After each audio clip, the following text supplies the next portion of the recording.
Ramandeep screen show हो रही है आपको? हाँ जी, हाँ जी, स्क्रीन शो हो रही है। तो हम जो है database design and introduction to MySQL, हमारा फर्स्ट मॉड्यूल था, हम पढ़ रहे हम्म। थे। एक बार इसको समराइज करके फिर आगे हम कंटिन्यू करते हैं, राइट? आज ये मॉड्यूल ओके। कंप्लीट कर देंगे हम, ठीक है? ठीक है। हाँ, तो मेनली हमने इस मॉड्यूल में डेटा वेयरहाउस के बारे में पढ़ा था कि डेटा वेयरहाउस होता क्या है, राइट? हाँ जी। और उसके कैरेक्टरिस्टिक पढ़े थे। और मेनली 4 कैरेक्टर होते हैं इसके characteristic. First one is subject oriented, integrated, hmm. Non volatile और टाइम वेरिएंट। तो ये सारे आपको आते होंगे ना, राइट? हाँ जी, हाँ जी। हाँ, फिर ईटीएल किसी आ भी जाता है। ऑर्गेनाइजेशन में, हाँ, किसी भी ऑर्गेनाइजेशन में एक डेटा की जर्नी कैसे होती है, किस किस प्रोसेस के थ्रू किसी भी डेटा को गुजरना पड़ता है, वो ईटीएल प्रोसेस होता है, राइट? उस ईटीएल प्रोसेस को हम्म। हमने पढ़ा था, extract, transform and load. Hmm. After that we have studied dimension model, कि भाई डायमेंशन मॉडल हम्म। क्या होता है। It's just a technique to store data in our ware so that its retrieval or management is easy, right? Easy. हाँ जी। हाँ, तो fact table से फैक्ट टेबल पढ़ा, डायमेंशन टेबल पढ़ा, ठीक है? हम्म। आफ्टर दैट ईआरडी क्या होता है? ईआरडी क्या होता है रमनदीप? Entity relationship diagram. जैसे कि हम जो जितने टेबल होते हैं अपने उसमें डेटाबेस में, उनका आपस में कौन सा रिलेशन है, one to one, many to many, वो एग्जैक्टली, सारा exactly, presentation. Right, right, exactly. वो सारे रिलेशनशिप वगैरह हमने पढ़े। और टाइप्स ऑफ स्कीमा, 2 टाइप में पढ़ा। फर्स्ट वन एक इज स्टार स्नोफ्लेक स्कीमा। का, स्टार और स्नोफ्लेक किया। हाँ, मेनली स्टार स्कीमा का बेनिफिट ये है कि क्वेरी वगैरह चलाने में काफ़ी आसानी रहती है और डेटा को हम इजीली एक्सट्रैक्ट कर लेते हैं, क्योंकि वन लेवल ऑफ जॉइन रहता है इसमें, क्योंकि डायरेक्टली टेबल कनेक्टेड है, राइट? और ओके, ठीक है। स्नोफ्लेक स्कीमा का जो मेन एडवांटेज है वो size of data is large. तो हम with the help of Snowflake schema data को स्टोर कर सकते हैं एफिशिएंट वे में, राइट? ठीक है। ओके, तो हमें यहाँ से स्टार्ट करना था, right? OLTP yes. Versus OLAP। ओलैप। तो कोई आइडिया है, पढ़ा है पहले आपने OLTP? सुना तो है सर, यहाँ पे इस वाले कॉलेज में, पर मुझे ध्यान नहीं है क्योंकि ऐसे ही टाइम पास हो गया था। अच्छा, आपने सुना, आपको ध्यान नहीं है? नहीं, इसका नहीं है मुझे पता। चलिए पढ़ लेते हैं। First one is LTP, online transactional processing system, and OLAP stand for online analytical processing system. ठीक ओके। है, ये इनकी फुल फॉर्म है। अब इनका पर्पस क्या है? To perform business transaction. और ओलैप का है to conduct analysis and decision making. अब देखिए, OLTP में क्या डेटा होता है? मेनली जो हमारा ट्रांजैक्शनल डेटा होता है। ट्रांजैक्शनल डेटा मतलब, आप मान लीजिए किसी भी ऑर्गेनाइजेशन में काम कर रहे हैं, तो डे टू डे में जो भी ट्रांजैक्शन वगैरह हो रही है, जो भी मतलब डेली बेसिस पे डेटा जनरेट हो रहा है, राइट? हम्म। हम्म। जो भी, हाँ अब जी। फॉर एग्जांपल बैंक में, तो बैंक में जो भी आज के दिन ट्रांजैक्शन हुई है, जो भी सेविंग्स लोगों ने डिपॉजिट कराया है, जो भी विड्रॉल्स कराया है, जो भी लोन लिया है, तो जो आज का जो भी डेटा है, जो भी ट्रांजैक्शन हुई है, वो सारा डेटा OLTP में आता है, राइट? वो डेटा OLTP में आता है, ठीक है? ठीक है। अब ओलैप में कौन सा डेटा आता है? ओलैप को देखिए, हम डेटा वेयर हाउस भी बोलते हैं। तो मेनली ओलैप में हमारा हिस्टोरिकल डेटा आता है। वो करंट डेटा के साथ डील नहीं करता, it deal with historical data. तो भाई देखिए, एनालिसिस हम सबसे पहले हिस्टोरिकल डेटा पे करते हैं, राइट? भाई हमारे पास ओह 3 4 यस। 5 साल का डेटा होना चाहिए, तभी हम उस पे एनालिसिस करेंगे ना। ये तो नहीं है कि बस आज का बिल्कुल डेटा सही दिया बात और है। एनालाइज कर लिया। इट इज नॉट हाँ पॉसिबल। हाँ। तो इसीलिए इसका जो पर्पस होता है, to conduct analysis and decision making. जो ओलैप में हमारा डेटा होता है, उसको हम हम्म। यूज करते हैं for analysis purpose, right? Okay. तो मेन ठीक है। इसका डिफरेंस, सबसे जो मेन समझने वाला है वो यही है कि OLTP में वो डेटा स्टोर किया जाता है जो आपका डेली जो रूटीन में जो बिजनेस ट्रांजैक्शन होती हैं, उससे जो जनरेट होता है हम्म। हमारा डेटा, वो हमारा OLTP में स्टोर किया जाता है।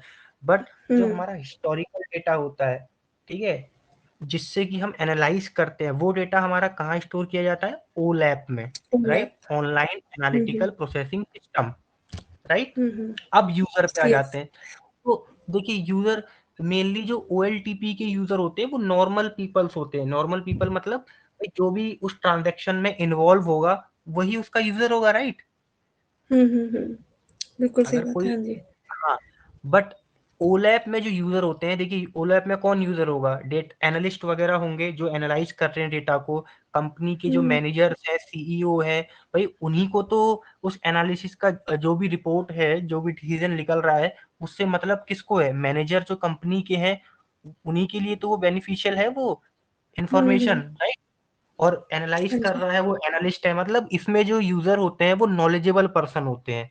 ठीक है, कौन होते हैं? नॉलेजेबल। ठीक है। But knowledgeable. OLTP वो नॉर्मल होते हैं। जैसे कि मान लीजिए मैं गया भाई, मैं बैंक के लिए कस्टमर हूँ, मैंने कोई ट्रांजैक्शन की, ठीक है? अब वहां पे कोई इम्प्लॉय बैठा हुआ था, उसने मेरा पैसा लिया और वो डिपॉजिट कर दिया, तो हम लोग तो, मैं एज अ कस्टमर और वो भी एक इम्प्लॉय, तो एक नॉर्मल पीपल्स है ना, हम्म ठीक है? हाँ जी हाँ बट जी। ओलैप में जो यूजर होते हैं वो नॉलेजेबल पर्सन होते हैं मेनली। एनालिस्ट हो गया ठीक आपका, है। कंपनी के मैनेजर, सीईओ, ये सब, ठीक है? हाँ अब, जी हाँ जी। हाँ, अब दूसरा तीसरा है आपका ये, सॉरी, टेक्नोलॉजी। तो OLTP में हमें ETL प्रोसेस की जरूरत नहीं पड़ती, क्योंकि डेली डेटा पे हम जो है, इसमें मेनली डेली का हमारा जो मेन इसमें ऑब्जेक्टिव रहता है कि ज्यादा से ज्यादा डेटा कैसे जनरेट हो हमारा डेली बेसिस पे, यही होता है OLTP में, right? But data hmm warehouse में हमारे पास डेटा काफी बड़ा होता है, उसको हम पूरा ETL प्रोसेस उसमें किया जाता है। ये डेटा को एक्सट्रैक्ट करते हैं, फिर ट्रांसफॉर्म करते हैं, फिर उसको अपने वेयर हाउस में लोड करते हैं। बट हमारा जो हम्म OLTP में मेन ऑब्जेक्टिव यही रहता है कि भाई डेटा कैसे जनरेट हो, वहाँ ETL प्रोसेस नहीं होता, राइट? बिल्कुल। हाँ, और आप इसका एक एग्जांपल ले सकते हैं। हाँ, दूसरा टेक्नोलॉजी में जैसे कि फ्लिपकार्ट है, राइट? तो फ्लिपकार्ट हम्म पे कोई भी हमने परचेज किया, तो हम किसी एक प्लेटफॉर्म का यूज करके परचेज कर हम्म रहे हैं, तो वो सारा जो डेटा है वो फ्लिपकार्ट की हेल्प से ही तो स्टोर हो रहा है, मतलब हाँ किसी जी। प्लेटफॉर्म पे स्टोर हो रहा है ना। बट जो यहाँ पे जो ओलैप में क्या होता है, ओलैप में हमें बिजनेस BI टूल्स चाहिए होते हैं। BI टूल्स मतलब जैसे कि टैबल्यू हो गया, ओरेकल हो गया, हम्म माईसीक्वल वर्कबेंच हो गया, राइट? बट वहां पे कोई हम्म ऐसा प्रोफेशनल टूल नहीं होता। वहां पे जिस भी प्लेटफॉर्म पे आप ट्रांजेक्शन कर रहे हैं, ऑनलाइन इंटरनेट बैंकिंग कर रहे हैं जिस भी बैंक की हम्म साइट से, तो उसका यूज करके वो लोग डेटा स्टोर करते हैं, राइट? बट यहाँ पे हम हम्म एनालाइज करते हैं with the help of BI tools, right? हम्म हम्म दूसरा, लास्ट जो इसमें सबसे इसका जो डिफरेंस है वो ये है कि मेनली हम जो OLTP में है डेटा को क्रिएट करते हैं। मतलब मेनली हमारा ऑब्जेक्टिव OLTP में यही रहता है कि more how to generate more and more data for our organisation, की ज्यादा से ज्यादा जैसे डेटा कैसे, customers कैसे। ठीक है? तो इसमें मेनली हम डेटा क्रिएट करते हैं और उसको अपडेट वगैरह कर। बट ओलैप में हमारा ऑब्जेक्टिव रहता है एनालाइज करना, तो डेटा हमारे पास है, हम उसको रिट्रीव करते हैं, ठीक है? हम्म तो आप ये भी कह सकते हैं कि OLTP में हमारे पास एक्सेस रहता है कि हम डेटा क्रिएट करें, मतलब रीड एंड राइट का एक्सेस रहता है। But okay. ओलैप में हमारे पास सिर्फ एक ही एक्सेस रहता है जिसे आप कहेंगे रीड का। हम सिर्फ डेटा पढ़ सकते हैं, उसमें हम डेटा ऐड नहीं कर सकते क्योंकि सर हिस्टोरिकल डेटा आपकी है वो आवाज तो। कट आवाज कटती आवाज, थी, हाँ जी हाँ जी। हाँ, तो मैं, इसमें रीड का ऑप्शन रहता है, उसमें रीड राइट दोनों है। हाँ, इसमें रीड राइट दोनों है, बट ओलैप में ओनली रीड का सिर्फ ऑप्शन रीड है। है, राइट? रीड का ऑप्शन है, समझ गए, तो उसको बस ये डेटा को इसका एनालाइज डिफरेंस है। करने के लिए हमें उसको स्टोर अच्छे से करना है। हाँ, राइट, फिर उसको हम वहां से एक्सेस करेंगे और उसको एनालाइज करेंगे ओलैप में। बट हम्म OLTP में देखिए ट्रांजैक्शनल प्रोसेसिंग सिस्टम, उसके आप इसके फुल फॉर्म से ही समझ सकते हैं कि व्हाट इज बिल्कुल OLTP, हाँ जी। ऑनलाइन ट्रांजैक्शनल प्रोसेसिंग सिस्टम, और ओलैप हम्म का है online analytical processing analysis system, right? Process processing हाँ जी। हाँ, तो वहां पे मेनली हम डेली जो ट्रांजैक्शन होती है, डेली जो डेटा जनरेट होता है उससे। और दूसरा एक डिफरेंस ये भी है कि भाई जो OLTP में डेटा होता है वो नंबर ऑफ रिकॉर्ड हंड्रेड्स में हो सकते हैं, थाउजेंड्स में हो सकते हैं, राइट? क्योंकि हम्म डेली का डेटा होता है तो ज्यादा डेटा नहीं होता। बट ओलैप में डेटा आपका मिलियंस ऑफ डेटा होता है, राइट? क्योंकि वो हिस्टोरिकल बिल्कुल। डेटा है ना, वो काफी हाँ जी, पुराना डेटा है, मतलब हिस्टोरिकल। हाँ 10, 12, 15 साल जितने भी साल से ऑर्गेनाइजेशन चल रही है पूरा डेटा ओलैप में आता है, राइट। ठीक है। हाँ तो ये इसका डिफरेंस था, ये डिफरेंस क्लियर है आपको? हाँ जी, हाँ जी। एक तो मेन की हिस्टोरिकल डेटा है, दूसरा हम इसमें सिर्फ़ रीड करते हैं, एनालाइज़ करने के पर्पज़ से उसको हम अच्छे से हाँ स्टोर करते हैं, हाँ, ओलैप में। ओएलटीपी में करंट डेटा होता है, वहां पे हिस्टोरिकल डेटा होता है, राइट। हाँ जी। तो ये पूरा डिफरेंस था। नाउ हुँ, हुँ। अब हम पढ़ेंगे डीबीएमएस कंस्ट्रेंट, ठीक है। हुँ, हुँ। तो कंस्ट्रेंट क्या होते हैं, पहले कंस्ट्रेंट रिस्ट्रिक्शंस, समझते हैं with the help of example, right. Restriction और you can say limitations, right. Limitations. Restriction, limitation, right. तो देखिए एग्जांपल के साथ समझते हैं। मान लीजिए आप एक डेटा एनालिस्ट हैं, राइट, उबर कंपनी में। हुँ, हुँ। हुँ, तो हुँ। भाई आप डेटा एनालिस्ट है, उबर क्या है, उबर एक बाइक राइडिंग कंपनी है ना, वो बाइक वगैरह हाँ कार जी। वगैरह जो बुक हाँ जी। करते हैं। हाँ तो जी, हाँ, हाँ तो जी। आपके पास जो डेटा होगा उसमें भाई राइडर की डिटेल होंगी, उसमें बाइक की डिटेल होंगी, उसमें फेयर की हुँ। डिटेल होंगी, जो भी हर एक राइड का फेयर होगा, यही सारा डिटेल हाँ होगा ना जी। आपके पास जो डेटा होगा, हाँ जी, हाँ जी। ठीक है। हाँ जी। तो आप एक एग्जांपल लीजिए, मानिए कि आपके पास एक टेबल है जिसमें जितनी भी बाइक राइड बुक की जाती है उसके फेयर के रिगार्डिंग आपके पास डेटा है उस टेबल में, राइट। हुँ, हुँ, हुँ, हुँ। ठीक है। ठीक है। अब कोई भी पर्सन अगर बाइक बुक कर रहा है, पहली बात तो ये है कि बाइक सिटी के अंदर ही बुक की जाती है, सिटी से बाहर ज्यादा बाइक जाती नहीं है, हाँ मेनली जी। बाइक बुक की हाँ जाती है जी। 10, 15 किलोमीटर, मैक्सिमम 20 किलोमीटर होता है, राइट। हाँ जी। ये हाँ तो जी। नहीं है बाइक कोई 100, 200 किलोमीटर के लिए बुक करेगा, ऐसा तो नहीं बहुत होता ना। रेयर होता है। हाँ अब जी। बहुत मतलब ना के बराबर होता ही नहीं है कभी। ना के अगर बराबर के, 100 हाँ जी। किलोमीटर के लिए तो मेनली कार वगैरह बुक करते हैं। बट आप लेट्स से अगर आपको कोई डेटा मिल जाता है, आपका कोई एक फेयर है वो 5,000 से ज्यादा है, राइट। हाँ, हाँ, हाँ, हाँ। तो एक ये सीरियस कंसर्न नहीं है, क्योंकि बाइक का मेनली हाँ, फेयर 10 से 15 किलोमीटर में आप मैक्सिमम टू मैक्सिमम 200 या 300 रुपए मान सकते हैं, अगर बाइक का फेयर बिल्कुल सही है। मैक्सिमम टू हुँ, मैक्सिमम, राइट। बट अगर कुछ डेटा पॉइंट आपको ऐसा मिलता है कि भाई बाइक का जो फेयर लगाया गया है वो 5,000 है, तो ये एक सीरियस मतलब कुछ कंसर्न गड़बड़ है, हो रही है। हाँ जी। पॉसिबल कुछ गड़बड़ है, राइट, कुछ गड़बड़ है, हुँ, हुँ, ये हुँ, कुछ आउटलायर हुँ। है। और इसकी वजह से आउटलायर है हमारा या जो है एनालिसिस भी गड़बड़ हो सकता है, राइट। तो यस। ऐसे आउटलायर को रोकने के लिए, ऐसे जो है इन गलत इन्फॉर्मेशन को रोकने के लिए हम कंस्ट्रेंट का यूज करते हैं कि इस तरीके की रॉन्ग इन्फॉर्मेशन जो कि पॉसिबल हो ही नहीं सकती at any hmm, condition. Hmm. Bike पे कैसे पॉसिबल है कि कोई 5,000 का फेयर हाँ। देगा, है ना। तो इस हुँ, तरीके के जो हमारे आउटलायर हैं उन्हें रोकने के लिए हम कंस्ट्रेंट यूज करते हैं, राइट। ठीक है। तो ये हमारा मेनली कंस्ट्रेंट था। अब हम थ्री टाइप्स ऑफ कंस्ट्रेंट होते हैं, तो तीनों को समझते हैं। Okay, first one is entity constraint. तो पहले कंस्ट्रेंट की डेफिनेशन पढ़ते हैं। Constraint are rules used to restrict the values that can be stored in the columns of a database. This ensure data integrity, which is nothing but the accuracy and consistency of the data stored in the database. Right.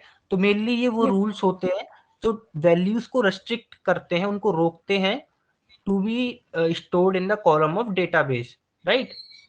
जो हुँ, wrong information है उनको हमारे tables में आने से, रोकते columns में हैं। जो वैल्यूज है उनमें आने से ये उन्हें रेस्ट्रिक्ट करता है, मतलब उनको रोकता है कंस्ट्रेंट, राइट।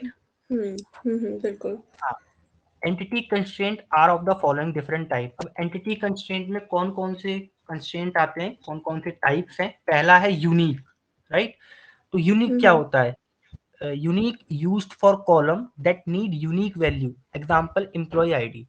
तो यूनिक कंस्ट्रेंट उन कॉलमों पे लगाया जाता है जिन कॉलम में हम चाहते हैं कि यूनिक वैल्यू रहे, यानी कि हुँ, डुप्लीकेशन ना हो किसी भी वैल्यू की।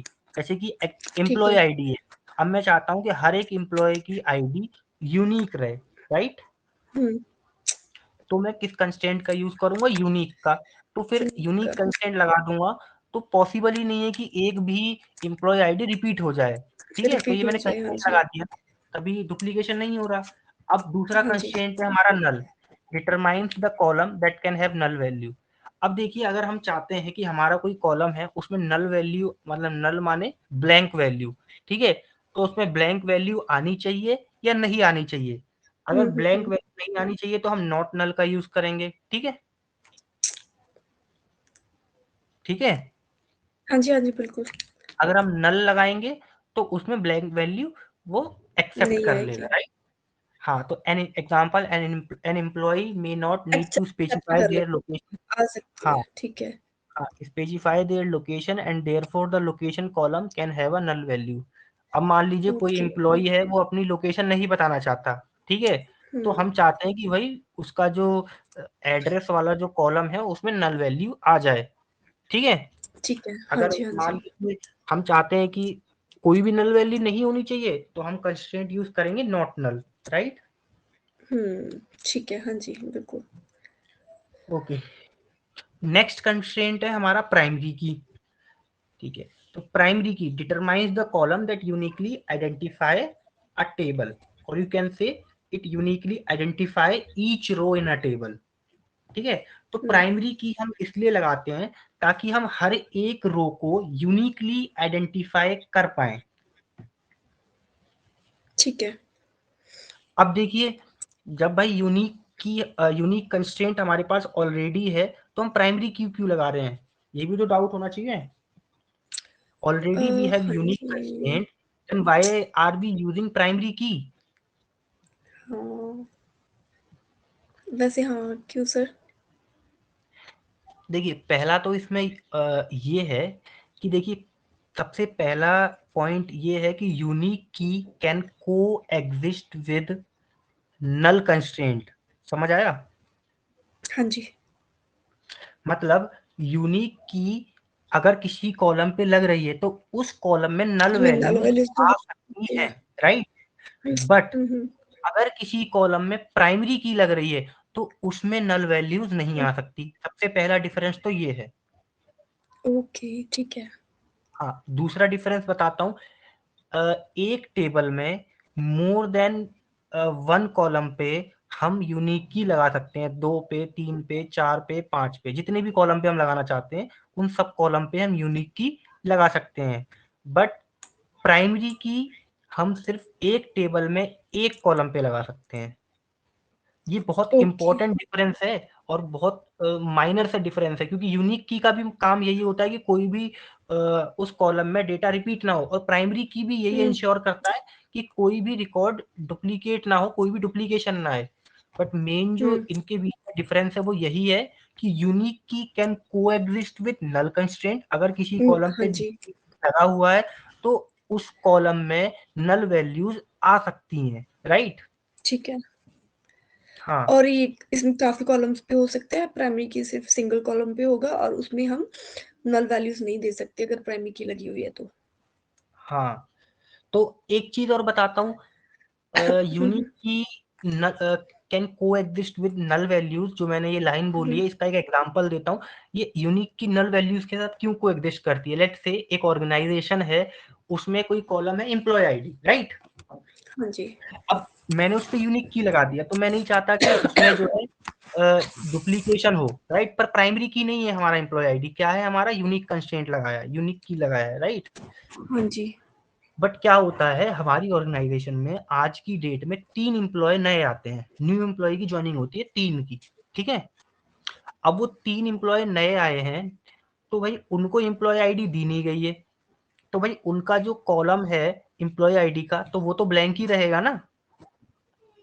हुँ, तो इसीलिए यूनिक की बेनिफिशियल है इन कंडीशन में। भाई अगर कोई नया एम्प्लॉय आया है उसका डेटा हमें इंसर्ट करना है और हमारे पास उसकी एम्प्लॉय आईडी भी नहीं है तो हम उसको इंसर्ट कर सकते हैं, क्योंकि यूनिक की कैन को एग्जिस्ट विद नल कंस्ट्रेंट। अगर एम्प्लॉय आईडी उसको नहीं मिली है कोई इशू नहीं है, फिर भी हम इंसर्ट कर सकते हैं, राइट। बट सर एक अगर डाउट है, हाँ, यूनिक जो की है और जो प्राइमरी की है, हम जो हाँ, ये बात कर रहे हैं कि जब हम ये लगाते हैं, जैसे हमने एक कॉलम को यूनिक या प्राइमरी की बनाया है, तो हाँ, उस कॉलम में हम नल वैल्यूज़ की बोल रहे हैं कि दूसरे कॉलम जो साथ वाले हैं उनमें आ सकती है नल वैल्यूज़? नहीं, उस पर्टिकुलर कॉलम में बात कर रहे हैं, जैसे कि प्राइमरी की है तो पर्टिकुलर प्राइमरी, कॉलम में, हाँ, जैसे अगर मैं समझ गए प्राइमरी सर। की प्राइमरी की कॉलम की बात कर रहा हूँ, तो प्राइमरी की कॉलम में नल वैल्यूज नहीं आनी चाहिए। बाकी किसी और कॉलम में अगर उसके कॉरस्पॉन्डिंग जो कॉलम्स हैं उनमें अगर किसी में नल वैल्यू आती है उससे कोई इशू नहीं है, ठीक है, क्योंकि कंस्ट्रेंट हमने उस कॉलम पे लगाया है ना। अब दूसरा कॉलम है भाई, उस पर कोई कंस्ट्रेंट ही नहीं लगाया हमने, उसमें डुप्लीकेट वैल्यू आए तो भी चलेगा, राइट। हाँ, और एक टेबल में हम यूनिक, जैसे एक कॉलम पे यूनिक लगा दिया, दूसरे कॉलम पे प्राइमरी की लगा दिया, ऐसे नहीं होगा। सिर्फ एक टेबल में एक तरह का कंस्ट्रेंट नहीं ही नहीं नहीं चलेगा। नहीं, कंफ्यूज नहीं हुई है, मैं दोबारा बताता हूँ। एक टेबल में एक प्राइमरी की लग सकता है, सबसे पहली बात ये, किसी भी एक कॉलम पे हम एक बार प्राइमरी की लगा सकते हैं, बट उसी ओके। टेबल में जिसमें प्राइमरी की लगी हुई है उसमें हम चाहे कितनी भी कॉलम पे यूनिक की लगा सकते हैं, बट प्राइमरी की कितनी लगेगी, सिर्फ एक ही लगेगी। ओके, क्लियर हुआ? समझ गए, क्लियर हाँ हुआ, हाँ जी। Right. Okay, great great. Next is composite primary key.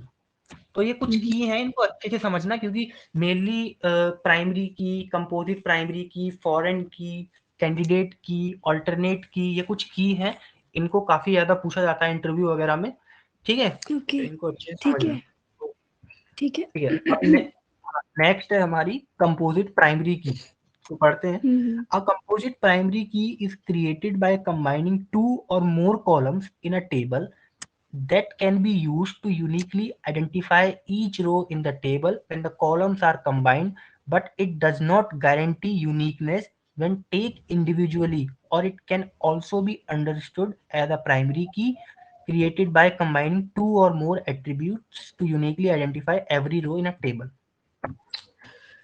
तो कंपोजिट प्राइमरी की क्या होती है, देखिए कभी कभार ऐसी सिचुएशन हमारे सामने आ जाती है कि कोई एक कॉलम सफिशिएंट नहीं होता है to act like a primary key, ठीक है। अब ऐसा कब होता है, एग्जांपल, मान लीजिए हमारे पास एक टेबल है जिसमें 3 साल का रिकॉर्ड है, किसी मतलब इम्प्लॉय टेबल है, तो हर इम्प्लॉय का हर साल हम जो है डेटा स्टोर करते हैं, ठीक है, कि इस साल वो हमारी ऑर्गेनाइजेशन में कितने दिन प्रेजेंट रहा, ठीक है।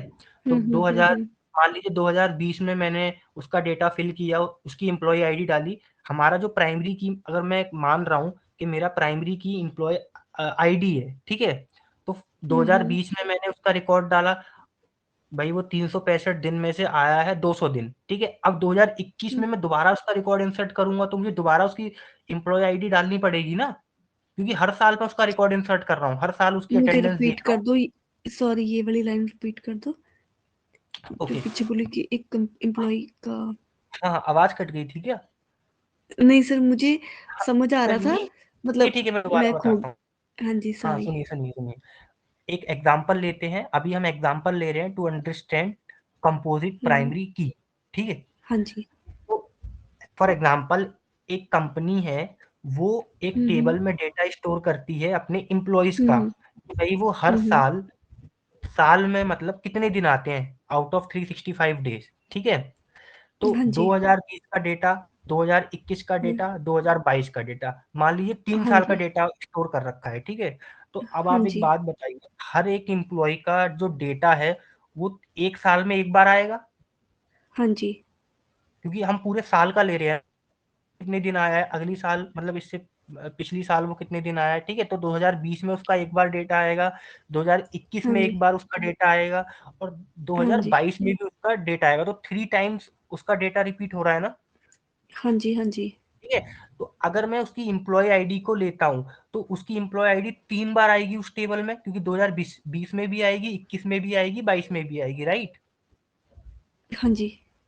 तो आप ये बताइए, अगर मैं कहता हूँ कि भाई एम्प्लॉय आईडी को मैं प्राइमरी की बना देता हूँ, तो क्या मैं बना सकता हूँ, क्योंकि एम्प्लॉय की तो 3 बार आ रही है ना, रिपीट हो रही है, तो अगर किसी टेबल में कोई डेटा रिपीट हो रहा है तो वो प्राइमरी की बन ही नहीं सकता, पहली तो ये कंडीशन है। अब एम्प्लॉय आईडी प्राइमरी की नहीं बन सकता, तो मैं प्राइमरी की बनाऊं किसको, मुझे तो कोई और कॉलम ऐसा सफिशिएंट लग नहीं रहा जो कि प्राइमरी की बनने के जो मतलब उसके अंदर ऐसी फीचर्स हों उस डेटा में कि वो प्राइमरी की बन सके, ऐसा कोई कॉलम मुझे दिख भी नहीं रहा। मुझे सिर्फ एम्प्लॉय आईडी दिखता था, भाई उसमें हर एक एम्प्लॉय की जो है डिफरेंट आईडी होती है, राइट, इसलिए मैं उसको प्राइमरी की बना सकता हूँ। बट इस कंडीशन में क्या हो रहा है कि एक एम्प्लॉय की एम्प्लॉय आईडी हर साल रिपीट हो रही है, तो वो प्राइमरी की बनेगा नहीं। तो इस कंडीशन में हम क्या करते हैं, मोर देन वन कॉलम को या फिर मोर देन 2 कॉलम को कंबाइन करके हम प्राइमरी की को डिफाइन करते हैं। एग्जाम्पल, अब इसका एग्जाम्पल बताता हूँ। देखिए, एम्प्लॉय आईडी 2020 की और 2020 की डेट, मतलब हमने एम्प्लॉय आईडी ली और 2020 लिया। अगर इन दोनों को मैं कंबाइन कर लूंगा तो हमारा एक कंपोजिट प्राइमरी की बन जाएगा कि भाई एम्प्लॉय यूनिक आईडी, होगा वो। हाँ जी। हाँ, एम्प्लॉय आईडी जैसे कि E101 और 2020, तो दोनों को मैंने कंबाइन करके एक प्राइमरी कंपोजिट प्राइमरी की बना दिया। अब ये रिकॉर्ड रिपीट नहीं हो सकता। कैसे? क्योंकि अगली बिल्कुल। साल जो रिकॉर्ड आएगा वो आएगा EMP101 2021, उसके बाद जो रिकॉर्ड आएगा वो आएगा उसका एम्प्लॉय का दो E101 2022। तो हर साल ये रिकॉर्ड बिल्कुल।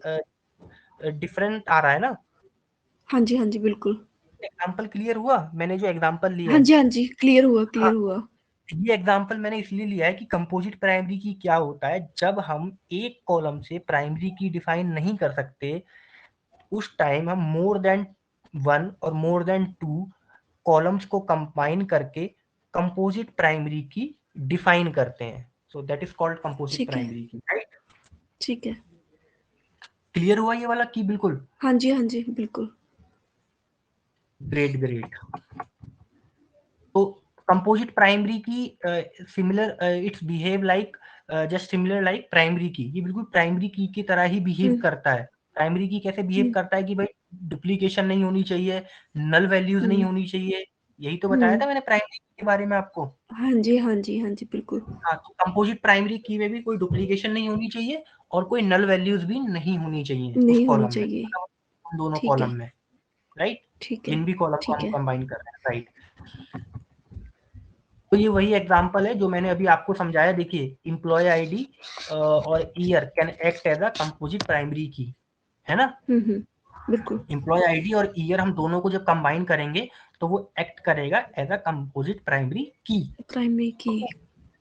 हाँ, ये हो गया। अब मैंने आपको देखिए दो की बता दी है इसमें, प्राइमरी की और कंपोजिट प्राइमरी की। कंपोजिट प्राइमरी की। दो की और हैं जो मैंने इसमें स्लाइड में नहीं लिया है, बट मैं आपको समझा देता हूँ। मेनली हुँ। उन के बारे में बस नॉलेज होनी चाहिए, इतना पूछा नहीं जाता, बट फिर भी आपको पता होना चाहिए, ठीक है? ओके, एक है आपकी candidate key. So okay. Candidate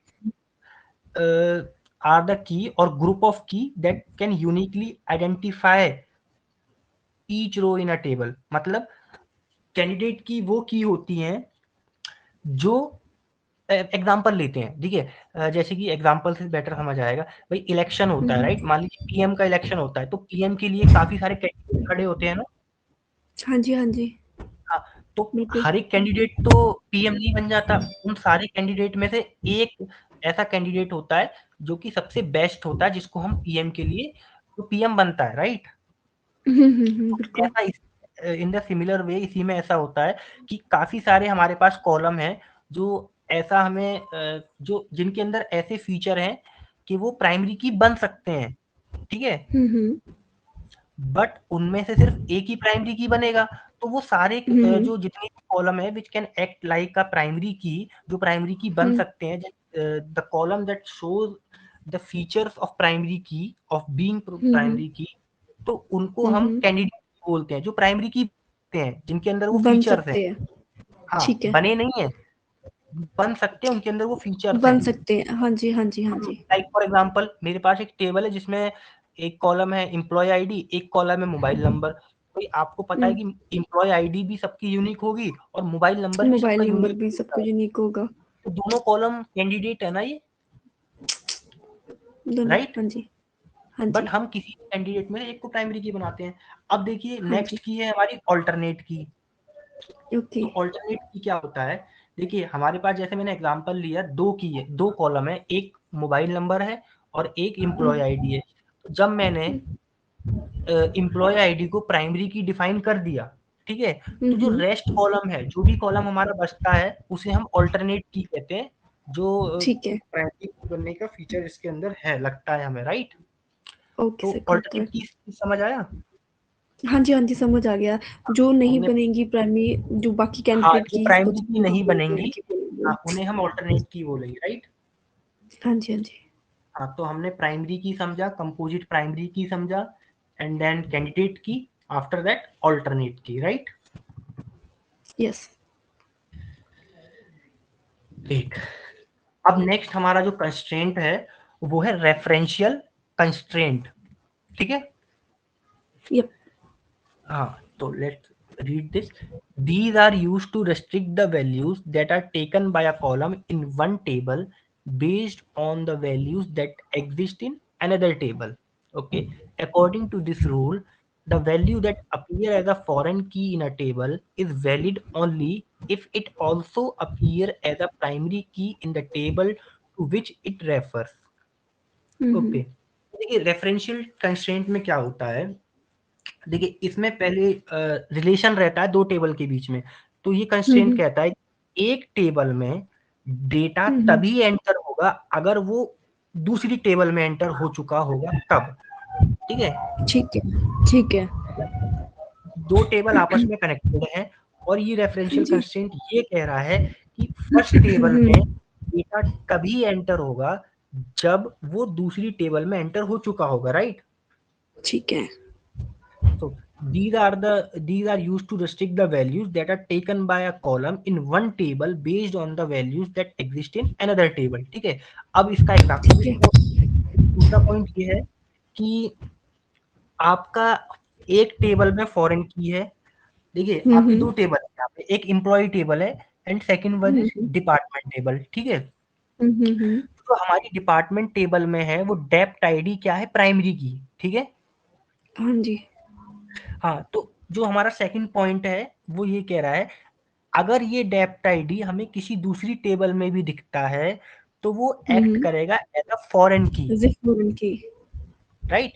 but foreign की वो तभी एक्ट करेगा जब वो हमारा डेप्ट आईडी किसी टेबल में प्राइमरी की होगा, प्राइम राइट। की होगा। ठीक है। हाँ, तो ये हमारा दूसरा पॉइंट है।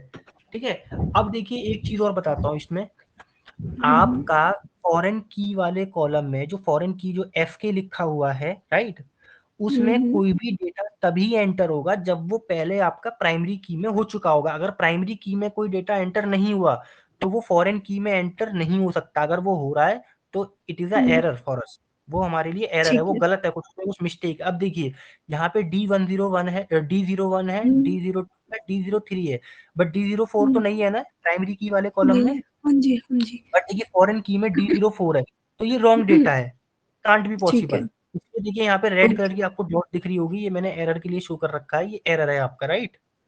ठीक है सर। हाँ, तो कोई भी डेटा पॉइंट फॉरेन की कॉलम में तभी enter if it already enter in the primary की कॉलम। ठीक है सर। ये पॉइंट क्लियर है। तो यही आपका बिल्कुल। मेनली रेफरेंशियल कंस्ट्रेंट में आपका मेन यही था, प्राइमरी की और फॉरेन की का भाई रिलेशन क्या है, कि अगर कोई भी फॉरेन की वो तभी एग्जिस्ट करेगा जब वो प्राइमरी की होगा दूसरे टेबल में। दूसरा पॉइंट ये है पहले डेटा प्राइमरी की में एंटर होगा, आफ्टर दैट इन फॉरेन की, राइट, बिल्कुल। है ना। अब आते हैं हम सेमेंटिक जी। कंस्ट्रेंट पे। ये थर्ड कंस्ट्रेंट है, मेनली तीन कंस्ट्रेंट होते हैं, entity, referential and third one is semantic constraint, right. ठीक है। हाँ, तो semantic constraint impose additional restriction on the values in a column. Using a semantic constraint ensures that we do not get incorrect data for any row in the database. तो mainly ये additional restriction होते हैं जो values पे लगते हैं to be enter in the column of table. ठीक है, अब मेनली जो स्टॉप करता है कि भाई कोई इनकरेक्ट डेटा मतलब जो है हमारी रो में हमारे डेटाबेस में ना आ पाए, राइट। फॉर एग्जाम्पल, अब इंडियन फोन नंबर में 10 डिजिट होती है, राइट। हाँ, तो आप ये बताइए, मतलब ये कंस्ट्रेंट क्या करता है कि अगर हमारा 10 डिजिट का नंबर है, अगर 11 डिजिट का कोई नंबर आ जाता है तो वो हमारे एरर डेटाबेस दिखाएगा। में एंटर नहीं होना चाहिए, राइट। तो ये इंश्योर करता है मेनली ये कंस्ट्रेंट, राइट। ठीक है। हाँ, तो इनकरेक्ट डेटा को आने से रोकता है। जैसे कि एक ठीक और है। एग्जांपल भी रखा है मैंने। दूसरा एग्जांपल ये है कि भाई अगर आपकी एक कंपनी है, राइट, टाटा मोटर, और आपको कार बेचनी है मिडिल क्लास फैमिली को, राइट। हाँ जी। आपका जो डेटाबेस है उसमें आपने कार की वैल्यूज डाल रखी हैं 2 लाख से 12 लाख, क्योंकि मेनली जो मिडिल क्लास फैमिली है वो इतना ही अफोर्ड कर सकती है 2 लाख से 12 लाख की कार, राइट। हाँ बट जी, हाँ जी। अगर आपको कोई ऐसा डेटा पॉइंट मिलता है कि भाई एक कार का मॉडल है, सॉरी कार का जो प्राइस है, जो कॉस्ट है वो 1 करोड़ है, तो क्या वो मिडिल क्लास पीपल अफोर्ड कर पाएंगे? नहीं कर पाएंगे ना। नहीं, नहीं, तो ये रॉन्ग डेटा है ना, ये डेटा हमारे डेटाबेस में नहीं होना चाहिए। अगर हम ये कार आउटलायर मिडिल है। क्लास फैमिली को सेल करना चाहते हैं तो it will vary from 2 lakh to 12 lakh only, right. तो it is a misleading insight, it will generate misleading insight. भाई अगर मान लीजिए मेरे पास डेटा है 2 लाख से 12 लाख की कार का और बीच में 1 करोड़ की कार का डेटा आ जाता है, तो जब मैं एनालाइज करूंगा तो कुछ ना कुछ मिसलीडिंग इनसाइट आएंगे, कुछ रॉन्ग इनसाइट आएंगे which can harm hmm, our organization objective, right? ठीक है सर। इनको हम मेनली आउटलायर बोलते हैं। तो ये मॉड्यूल हमारा पूरा कंप्लीट होता है डेटाबेस डिजाइन। ठीक है सर। शॉर्ट इसमें अगेन ये मेरी समरी है। हाँ जी, हाँ जी। मैं आपको समरी दिखा देता हूँ, एक बार रिवाइज करा देता हूँ। वैसे अभी समरी हमने रिवाइज कर ही ली है, सारा कुछ ये तो रिवाइज कर लिया है, राइट। अभी हाँ जी, रिवाइज ही किया था ईआरडी वगैरह, हाँ स्टार जी। स्नोफ्लेक स्कीमा भी रिवाइज किया अभी हमने। कंस्ट्रेंट अभी हमने पढ़ा, अभी हमने 3 टाइप्स ऑफ कंस्ट्रेंट पढ़े, entity constraint, referential constraint and third one is semantic. Semantic constraint, right. तो ये तीनों हम्म, कंस्ट्रेंट हमने पढ़े। तो ये पूरा मॉड्यूल कंप्लीट हो गया। इस मॉड्यूल में किसी भी तरीके का अगर आपको डाउट है तो यू कैन आस्क। नहीं कोई सर, इट्स डाउट? क्लियर। नहीं it's clear. Clear, great. 1 minute.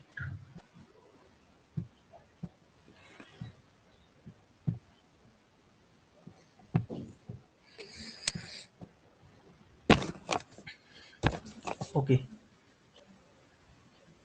so our second module is building blocks of data modeling, right? हाँ जी। First of all, introduction to data modeling. There is a huge amount of data all around us and it is mostly unorganized and unstructured. Now, Sure. how do you go about collecting, organizing, analyzing, interpreting it to derive meaningful insight and act in accordance with them? This is where we need data modeling.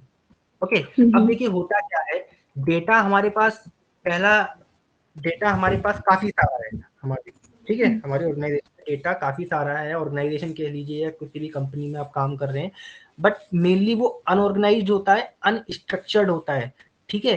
तो हमें उसको पहले तो data collect करना है, सारा जितना भी हम डेटा कलेक्ट कर सकते हैं जो भी हमारे एनालिसिस के लिए यूजफुल है, फिर उसको ऑर्गेनाइज करना, एनालाइज करना, फिर इंटरप्रेट करना, ये सारा हमारा स्टेप बाय स्टेप होता है। तो मेनली ये सारी चीजें हम तभी कर सकते हैं जब हम अपने डेटा को एक सही तरीके से मॉडल कर पाए, right. What do we mean by model? तो मॉडल कहने का क्या मतलब है, एक बार हम समझ लेते हैं। Data modeling is the first step in the analytics journey of an organization. Before you begin with analysis of data, you need to ensure that it is stored in data warehouse in the correct structure, format and shape. तो देखिए data modelling जो है हमारा analytics journey का सबसे पहला step होता है। क्यों? क्योंकि किसी भी डेटा को एनालाइज करने से पहले आपको ये इंश्योर करना पड़ेगा कि वो डेटा हमारे डेटा वेयरहाउस में होना चाहिए, राइट। दूसरा, करेक्ट स्ट्रक्चर में होना चाहिए, करेक्ट फॉर्मेट में होना चाहिए, राइट। मतलब डेटा जो है वो करेक्ट डेटा होना चाहिए हमारे वेयर हाउस में, और डेटा होना भी चाहिए, नहीं कि वेयर हाउस में कोई डेटा ही नहीं है तो आप एनालाइज किस पे करेंगे, राइट। बिल्कुल। तो वही चीज है, it can be compare to making a floor plan for your home, lay of foundation. तो जैसे कि हम अपना घर बनाते हैं, सारी चीजें तैयार करते हैं, तभी तो हमारा घर रेडी होता है। पहले फ्लोर प्लान बनाते हैं कि भाई क्या उसका नक्शा होना चाहिए घर का, सारी चीजें, तब वो घर बनता है। इसी तरीके से हमें पहले अपना डेटा को मॉडल करना पड़ता है, ठीक है। तो अभी हाँ जी। with the help of few example we will understand what is exactly a data model is। मतलब डेटा मॉडल का मतलब क्या होता है, कुछ एग्जांपल से मैं आपको समझाता हूँ, राइट। फर्स्ट जो मैंने एग्जांपल लिया है ये सोशल मीडिया का लिया है, ठीक है। अब almost all of us use one or more social media platform such as Facebook, Instagram and Twitter. देखिए मेनली हम लोग सब लोग फेसबुक, इंस्टाग्राम और ट्विटर वगैरह यूज करते हैं ना। हाँ जी, हाँ जी। सोशल मीडिया प्लेटफॉर्म क्या करते हैं, ये जो है डेटा हमारा कैप्चर करते हैं हमारी प्रोफाइल से। अब आपने देखा होगा कि आपकी आप जो है जैसे कि इंस्टा और फेसबुक पे कुछ आजकल इंस्टाग्राम पे जैसे रील्स वगैरह चलती हैं, राइट।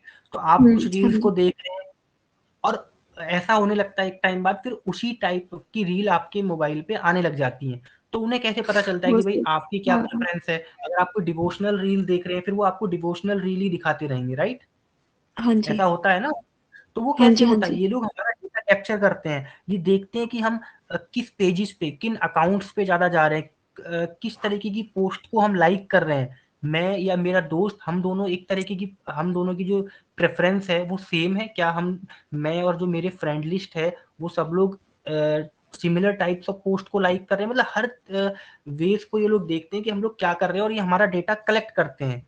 और on the base of hmm, that data ये हमें जो है रील्स वगैरह, पोस्ट वगैरह, वो सारी चीजें शो करते हैं। ऐसा ही होता है ना। तो ये लोग हमारा पहले डेटा कलेक्ट करते हैं कि भाई मैं किस किस पोस्ट को लाइक कर रहा हूँ, क्या रील्स देख रहा हूँ मैं इंस्टाग्राम पे, क्या फेसबुक पे चला रहा हूँ। तो वो सारा डेटा ये लोग कलेक्ट करते हैं ना, उसको मॉडल करते हैं। एग्जैक्टली कहने का मतलब ये है कि डिफरेंट टाइप ऑफ फीचर को ये पकड़ते हैं कि भाई मैं किन हुँ, हुँ। पोस्टों पे जा रहा हूँ, किन पोस्ट को मेनली लाइक कर रहा हूँ, किन वीडियोस को मैं इंस्टाग्राम पे या फेसबुक पे देख रहा हूँ। वो डेटा को मॉडल करते हैं ना ये सारा चीज, ठीक हुँ, है। हुँ, हुँ।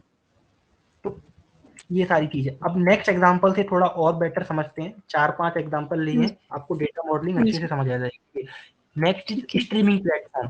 तो स्ट्रीमिंग प्लेटफॉर्म क्या होते हैं, देखिए अमेजॉन प्राइम हो गया, नेटफ्लिक्स हो गया, यूट्यूब हो गया, ये सारे हाँ स्ट्रीमिंग जी। प्लेटफॉर्म होते हैं, हाँ जी, हाँ जी। ठीक है। तो इन पे भी ये हाँ है, जी। देखिए आप जो है यूट्यूब पे अगर कोई वीडियो देख रहे हैं, अगर ये लोग डेटा, कैसा डेटा लेते हैं, ये देखते हैं कि भाई जो कस्टमर है, जो यूजर है, सॉरी, जो यूट्यूब यूजर है, वो किसी वीडियो को कितनी देर तक देख रहा है। क्या वो 5 मिनट की हुँ, वीडियो को 2 मिनट देख रहा है या 3 मिनट देख रहा है, या वो किसी वीडियो को तुरंत देख के डिसकंटिन्यू कर रहा है, देख ही नहीं रहा है, ठीक है। हुँ, हुँ। वो एड्स वगैरह को स्किप करता है या फिर वो कुछ सर्टेन एप्स हैं उनको देखता है। अब मान लीजिए आप यूट्यूब पे हैं, आप कुछ ड्रेस वगैरह का अगर ऐड आ जाता है तो आप हुँ, उसको देखने लग जाते हैं। बट कोई और ऐड आता है, लाइक किसी मोबाइल का ऐड आता है, तो आप उसको स्किप कर देते हैं। तो वो लोग समझ जाते हैं ना कि भाई ये ड्रेस में इंसर्टेड है, सॉरी इंटरेस्टेड है इंटरेस्टेड ड्रेस है, हाँ वगैरह जी। में, ये उसी का ऐड फिर आपको और ज्यादा दिखाने लगते हैं। तो ये डेटा को कलेक्ट करते हैं और उस डेटा को मॉडल करते हैं, डिफरेंट हुँ, फीचर्स, ठीक है। फिर उसको एनालाइज करके हुँ, आपको on the base of those thing ये आपको फिर वैसे ही वीडियोस, वैसे ही एड्स वगैरह दिखाने लग जाते हैं। ऐसा ही होता है ना। हाँ जी। हाँ जी, हाँ जी, ऐसे ही होता है। तो हर, हाँ, तो डेटा को मॉडल किया जाता है उसके अकॉर्डिंग, राइट। अब नेक्स्ट एग्जांपल है एयरलाइन इंडस्ट्री का। Airline industry, airline such as IndiGo, Air India and SpiceJet also capture information related to their customer. अब ये एयरलाइन इंडस्ट्री होती है, ये भी डेटा को कैप्चर करती है। कैसे भाई, ये लोग देखते हैं कि कोई सर्टेन ड्यूरेशन है, उस टाइम में कस्टमर कहाँ जाना पसंद कर रहा है। अब मान लीजिए इस टाइम इंडिया में लोग मोस्टली मनाली साइड जाना पसंद करते हैं, मनाली, श्रीनगर, इस टाइप, इस एरिया में जाना ज्यादा पसंद करते हैं। तो ये डेटा कैप्चर करते हैं हुँ, ये लोग। अब किसी रूट पे ज्यादा डिमांड है तो फिर ये लोग प्राइस बढ़ा देते हैं, पर ये पहले डेटा को हुँ। कैप्चर करते हैं, डेटा को मॉडल करते हैं, ठीक है। ठीक है, ठीक है। हाँ, और ये देखते हैं कि किस टाइम ड्यूरेशन में कस्टमर ज्यादा बुकिंग कर रहा है। भाई फेस्टिवल टाइम पे ज्यादा कर रहा है, या फिर कह सकते हैं समर में ज्यादा कर रहा है या विंटर में ज्यादा कर रहा है, किस टाइम ड्यूरेशन में ज्यादा बुकिंग होती है। तो ये हुँ, डेटा हुँ। कलेक्ट कर रहा है ना, ये भी एक पॉइंट है जिस पॉइंट को ये लोग पकड़ रहे हैं, राइट। कौन से रूट्स हैं जिन पे हाईयर डिमांड है, ठीक है। हाँ जी।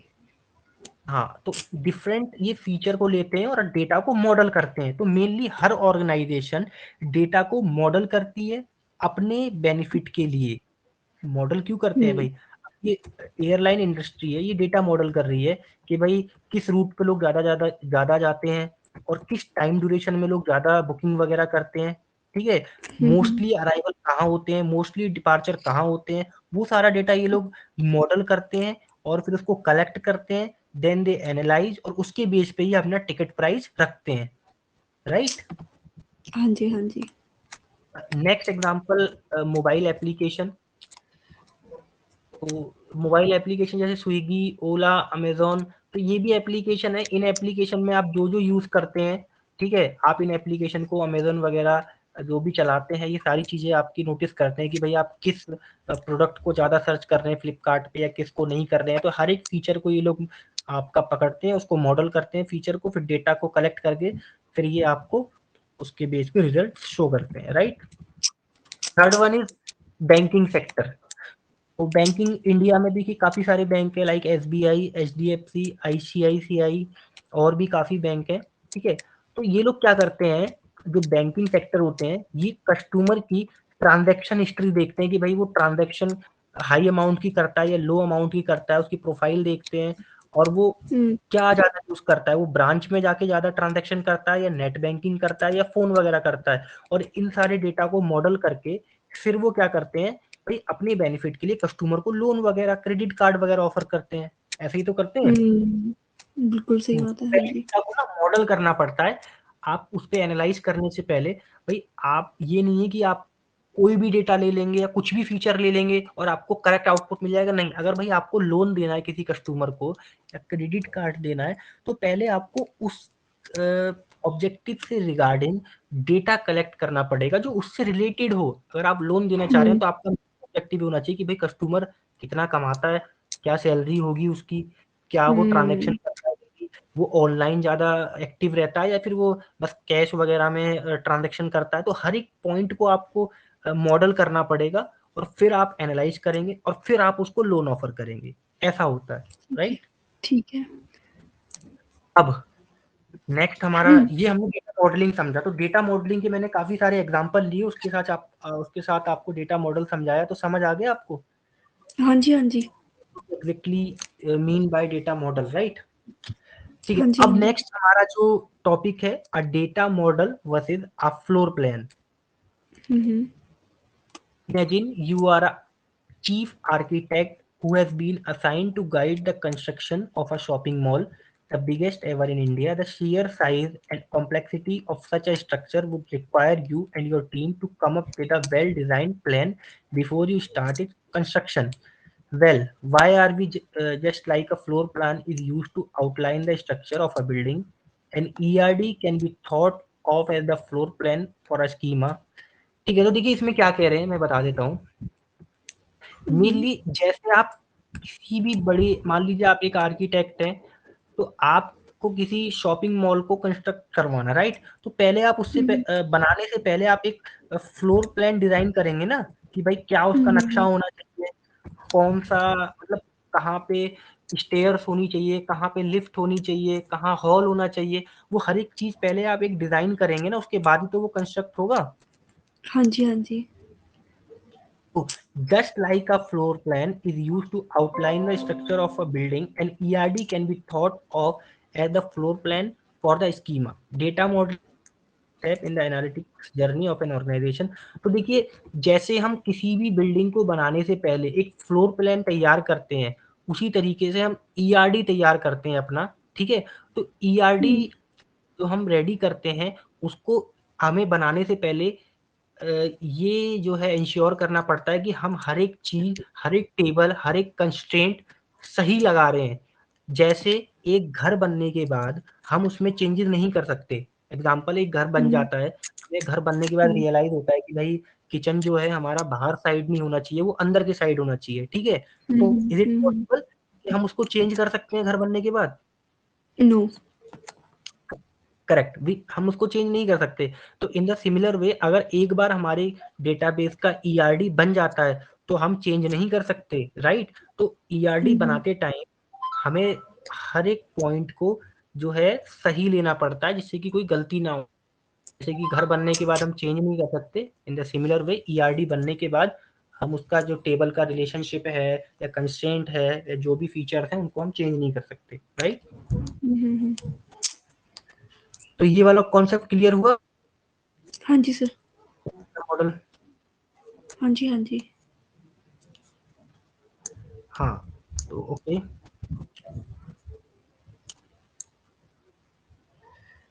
नेक्स्ट है वही है इसमें, you need to first finalise the different table and their relationship before you actually start creating the model. तो मॉडल बनाने से पहले हमें अपना जो रिलेशनशिप है टेबल का, वो सारी चीजें क्लियर करनी पड़ती हैं, राइट। अब नेक्स्ट है हमारा जो topic, database design creation manipulation cycle. अब पूरी हाँ जी। साइकिल हम पढ़ेंगे कि भाई डेटा डेटा मतलब जो स्टेप बाय स्टेप है, क्या होता है ऑर्गेनाइजेशन में, ठीक है। तो वो पूरी साइकिल पढ़ेंगे, राइट। ठीक है। फर्स्ट जो हमारा स्टेप होता है, इट्स डिजाइन। तो create an ERD for the given business requirement, उसको हेलो। देखते हुए हम ईआरडी हाँ बनाते हैं। जी। हेलो। हाँ जी। हाँ हाँ जी। हाँ जी। हाँ। तो सबसे जो हमारा स्टेप रहता है, to design ERD for the given business requirement, right. Hmm. मतलब होता है create the required structure and their relationship in a data tool working. तो हमें जो है अपना स्ट्रक्चर करना पड़ता है, जो भी टेबल्स है वो क्रिएट करनी है, भाई टेबल्स का क्या नाम रखना है, क्या उनके बीच चाहिए, वो सारी चीजें हमें जो है डिफाइन करनी पड़ती है, राइट। ठीक है। Is manipulation. अब भाई हमने अपना पूरा ईआरडी तैयार कर लिया, हमें पता नाम ये है, इस टेबल में इतने कॉलम है, हर एक कॉलम का नाम पता है मुझे, रिलेशनशिप पता है कि इस टेबल का रिलेशनशिप क्या है, बट उसके अंदर डेटा भी तो इंसर्ट करना पड़ेगा। ये तो हमने पूरा स्कीमा तैयार कर लिया, पूरा स्ट्रक्चर बना लिया, राइट। बट उसके अंदर हमें डेटा भी इंसर्ट करना पड़ेगा। तो थर्ड स्टेप होता है manipulation, insert record into the tables created. जो हमने टेबल्स बनाई है उनके अंदर रिकॉर्ड इंसर्ट करना, राइट। ठीक है। फोर्थ स्टेप होता है हमारा इस साइकिल का, revision, test and refine the structure according to any changes in the business requirement. तो अगर हमारे बिजनेस रिक्वायरमेंट के हिसाब से हमें लगता है कि भाई, जैसा मैंने आपको फ्लोर प्लान वाले में एग्जांपल में बताया कि at the time of creating ERD, और मतलब स्टार्टिंग में ही हमें सारी चीजों को टेस्ट कर लेना है, कहीं कुछ गलती तो नहीं रह गई है, या स्ट्रक्चर में कुछ गड़बड़ी तो नहीं है, कहीं ऐसा तो नहीं है कि हमारा स्ट्रक्चर गलत बन गया, या हमने कोई कॉलम मिस कर दिया, हमें वो कॉलम भी लेना चाहिए था, या कोई फीचर ऐसा है जो हमने मिस कर दिया, जो हमारे ऑब्जेक्टिव पर्पज से बहुत इंपॉर्टेंट है। तो वो सारी चीजें हम टेस्ट करेंगे, और कुछ चेंजेस है तो उनको दोबारा से क्रिएट कर लेंगे, ठीक कर लेंगे, राइट। तो ये ठीक है। Revision, fourth step is revision. अब सारी चीजें ओके हो गई है, next step is production, deploy the database into a production environment and automate the entire cycle so that the entire data gets updated on a day to day basis. अब ये कह रहा है कि भाई आपने टेबल्स बना ली हैं, सब कुछ क्रिएट कर लिया है, डेटा इंसर्ट कर लिया है, अब भाई उसको हमें अपने प्रोडक्शन एनवायरनमेंट में तो डालना पड़ेगा ना। जब तक वो चीज हाँ जी। यूज में ही नहीं आएगी तो उसका बेनिफिट क्या है। भाई उसको हम हाँ जी। प्रोडक्शन एनवायरनमेंट में डालेंगे, फिर डे टू डे बेसिस पे डेली उसमें डेटा अपडेट होगा, एनालिस्ट हमारे उस डेटा पे एनालाइज करेंगे। तो एक प्रोडक्शन एनवायरनमेंट में उस चीज को इम्प्लीमेंट करना जरूरी है, राइट। ठीक है। हाँ जी। Okay, last is maintenance, according to the changes in the structure if any. अब ये क्या कह रहा है, देखिए पहली बात तो ये है कि स्कीमा हम जो है, बहुत रेयर चांसेस होते हैं जो ईआरडी हमने बनाया उसे हम चेंज करें। बट एक एग्जांपल देता हूँ मैं आपसे, जैसा मैंने कहा कि भाई ईआरडी बनने के बाद चेंज नहीं हो सकता, बट फिर भी कुछ एक्सेप्शन होती है। एग्जांपल जैसे कि एक कंपनीज एक्ट है, वो 1956 में आया था, राइट। अब वो ये तो नहीं कि हाँ हर जी। साल चेंज हुआ, अगेन वो जब चेंज हुआ तो 2013 में चेंज हुआ। क्यों हुआ भाई, कुछ रिक्वायरमेंट ऐसी होंगी, कुछ समय बदला, हर चीज बदली, तो उनको लगा कि भाई कंपनीज एक्ट को हमें अब कुछ उसमें चेंजेस लाने चाहिए, कुछ मॉडिफिकेशन करना चाहिए। तो after a long period of time ही तो वो चेंजेस आए, डे टू डे बेसिस पे हाँ या जी। तो वो चेंजेस नहीं आएंगे।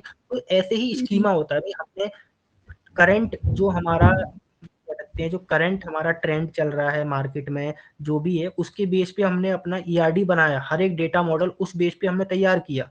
एग्जाम्पल भाई, अभी आज के टाइम पे हमें लगता है कि किसी को लोन ऑफर करने के लिए जो मोस्ट इंपॉर्टेंट फीचर है वो उसकी सैलरी होनी चाहिए, राइट। हाँ जी। बट आज से 20 साल बाद सैलरी, अगर सैलरी इंपॉर्टेंट फीचर नहीं रहा, कोई ऐसा नया फीचर आ गया भाई, अगर उसको हम एड ऑन करेंगे तो हमें इंसाइट ज़्यादा अच्छे मिलेंगे, भाई उसको लोन देना चाहिए नहीं देना चाहिए। तो चेंजेस आते हैं ना, बट वो changes day to day basis पे नहीं आते, वो काफ़ी लंबे समय बाद चेंजेस आते हैं। तो हमें मेंटेनेंस, हमें अपने स्कीमा को अपडेट करना पड़ता है उस टाइम, राइट। ठीक है सर। हाँ, तो ये पूरी साइकिल थी। एक बार दोबारा इसको मैं बता देता हूँ: design, development, manipulation, revision, production and last one is maintenance, right. Maintenance, हाँ जी। ओके, देखिए it is enough for today, ठीक ओके। है। हाँ, मैं जो हूँ आपको डेटाबेस डिजाइन का मॉड्यूल